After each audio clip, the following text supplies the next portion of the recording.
PT Pertamina Region 7 Sulawesi menyalurkan bantuan sembako dan safety kit sebanyak 500 paket kepada awak mobil tangki Terminal BBM dan LPG Makassar, Rabu 12 Agustus 2020.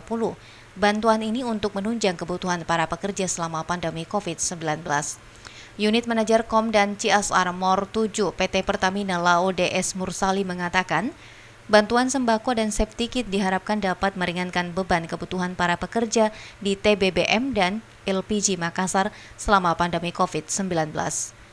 Dalam pandemi COVID, kita betul-betul sangat prihatin, termasuk juga saudara-saudara kita di driver mobil tangki dan juga LPG. Jadi kami memberikan mereka sebagai motivasi untuk agar mereka bisa lebih bekerja lebih baik dan tetap patuh kepada peraturan-peraturan COVID atau protokol COVID yang sudah ditetapkan oleh perusahaan.